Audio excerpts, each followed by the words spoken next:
Assalamualaikum warahmatullahi wabarakatuh. Kembali lagi di channel Nasihat Kehidupan Misteri. Pada video kali ini kami akan membahas tentang misteri Soekarno mengetahui Atlantis. Anda pernah dengar legenda Atlantis? Ini merujuk pada cerita Plato pada 335 sebelum Masehi. Dalam salah satu karyanya, Timaeus, Plato menceritakan tentang Atlantis yang hilang. Konon Kritias, nama orang di dalam buku Plato, mendengar kisah Atlantis dari Solon, dan Solon mendengarnya dari seorang pendeta Mesir. Atlantis digambarkan sebagai negeri dengan peradaban yang sangat maju. Namun sayangnya, seperti diceritakan Plato, negeri yang hebat itu tenggelam ke dalam samudera hanya dalam waktu 1 hari 1 malam. Itu diperkirakan terjadi pada 11.600 tahun yang lalu. Cerita soal Atlantis mengundang rasa penasaran. Banyak orang yang berusaha mencari jejak-jejak kerajaan yang hilang itu. Ratusan ekspedisi dilakukan untuk mencari jejak Atlantis di Siprus, Afrika, Laut Mediterania, Amerika Selatan, Kepulauan Karibia, hingga Mesir. Hasilnya pun nihil. Namun belakangan ini, seorang penulis Brazil, Profesor Arcio Santos, membuat kegemparan dalam bukunya Atlantis, The Last Continent Finally Found. Santos menyimpulkan bahwa peradaban Atlantis ada di Kepulauan Indonesia. Banyak pakar, terutama pakar geologi, membantah hipotesis Santos ini. Namun kita tidak akan membahas polemik ini. Rupanya 47 tahun yang lalu, Bung Karno juga bercerita soal Atlantis. Bung Karno melakukannya di depan rapat para panglima ALRI di Tanjung Priok, Jakarta Utara. Awalnya Bung Karno berbicara mengenai mitos Nyi Roro Kidul. Lalu Bung Karno bilang ada kupasan yang mengatakan bahwa di selatan Pulau Jawa ini ada satu pulau besar seperti Pulau Nusa Tembini.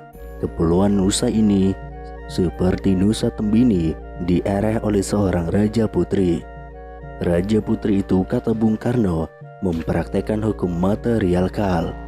Akan tetapi kerajaan Nusa Tembini tenggelam ke dasar laut. Nah, inilah yang kemudian dikenal dengan cerita Nyi Roro Kidul. Cerita soal Nusa Tembini ini menurut Bung Karno mirip dengan kepercayaan orang Eropa mengenai kerajaan lautan Atlantis. Bung Karno memulai penjelasannya dengan tarik geografis. Ia mencoba menjelaskan di sebelah barat Eropa Barat dan Afrika Barat, kemudian di sebelah timurnya Amerika Utara dan Amerika Selatan terdapat ruang kosong, sepertinya di tengah itu ada lubang. Katanya, menurut Bung Karno, kemungkinan besar kawasan itu dulunya sebuah benua besar yang telah pecah.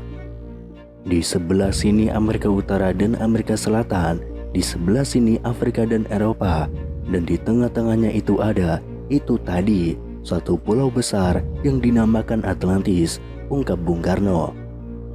Pulau besar itu, kata Bung Karno, dilingkari oleh lautan luas yang disebut Lautan Atlantis. Pulau besar Atlantis itulah yang tenggelam. Jadi Bung Karno menyimpulkan Atlantis itu ada di tengah-tengah antara Amerika Selatan hingga Amerika Utara dan Afrika hingga Eropa. Lebih jauh, Bung Karno menjelaskan kerajaan Atlantis ini juga diperintah oleh seorang raja perempuan. Hukumnya pun bersifat materialkal. Bagi Bung Karno, hal itu memang masuk akal, karena seperti ditulis dalam buku Sarina, hukum tertua dalam sejarah manusia itu adalah hukum materialkal. Namun Bung Karno menegaskan cerita Atlantis agak berbeda dengan Nyi Roro Kidul. Bung Karno tidak ingin melihat kepercayaan Nyi Roro Kidul itu berakhir sebagai mistis belaka. Baginya cerita Nyi Roro Kidul hanya simbol belaka, bahwa jika kita bersatu dengan laut bisa menjadi negara maritim, maka kita akan menjadi negara yang kuat. Jadi dalam konteks ini, Bung Karno tidak sedang membenamkan dirinya dalam perdiskusian soal mitos. Sebaliknya, ia berusaha menarik kepercayaan itu sebagai penanda simbolis belaka. Dengan begitu ia berusaha menjadikan cerita Nyi Roro Kidul sebagai legitimasi bahwa kita harus memperkuat karakter maritim bangsa kita. Selain itu, para peneliti Amerika Serikat menyatakan bahwa Atlantis is Indonesia. Hingga kini cerita tentang benua Atlantis yang hilang masih terselimuti kabut misteri. Sebagian orang menganggap Atlantis cuma dongeng belaka, meski tak kurang 5.000 buku soal Atlantis telah ditulis oleh para pakar. Bagi para arkeolog atau oceanographer modern, Atlantis tetap merupakan objek menarik, terutama soal teka-teki di mana sebetulnya lokasi sang benua. Banyak ilmuwan menyebut benua Atlantis terletak di Samudra Atlantik. Sebagian arkeolog Amerika Serikat bahkan meyakini benua Atlantis dulunya adalah sebuah pulau besar yang bernama Sundaland, suatu wilayah yang kini ditempati Sumatera, Jawa, dan Kalimantan sekitar 11.600 tahun yang lalu. Benua itu tenggelam diterjang banjir besar seiring berakhirnya zaman es. Para peneliti Amerika Serikat ini menyatakan bahwa Atlantis is Indonesia, kata Ketua Lembaga Ilmu Pengetahuan Indonesia, Profesor Umar Anggara Jeni. Kata Profesor Umar, dalam 2 dekade terakhir memang diperoleh banyak temuan penting soal penyebaran dan asal-usul manusia. Salah satu temuan penting ini adalah hipotesa adanya sebuah pulau besar di Laut Cina Selatan yang tenggelam setelah zaman es.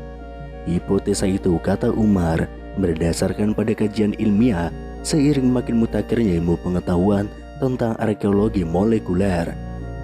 Menurut Umar, salah satu pulau penting yang tersisa dari benua Atlantis, jika memang benar ada, adalah Pulau Natuna di Riau. Berdasarkan kajian bimolekuler, penduduk asli Natuna diketahui memiliki gen yang sangat mirip dengan bangsa Austronesia tertua. Bangsa Austronesia diyakini memiliki tingkat kebudayaan yang tinggi, seperti bayangan tentang bangsa Atlantis yang disebut-sebut dalam mitos Plato. Ketika zaman es berakhir yang ditandai tenggelamnya benua Atlantis, bangsa Austronesia menyebar ke berbagai penjuru. Mereka lalu menciptakan keragaman budaya dan bahasa pada masyarakat lokal yang disinggahinya dalam tempo cepat, yakni pada 3.500 sampai 5.000 tahun lampau. Kini rumpun Austronesia menempati separuh muka bumi.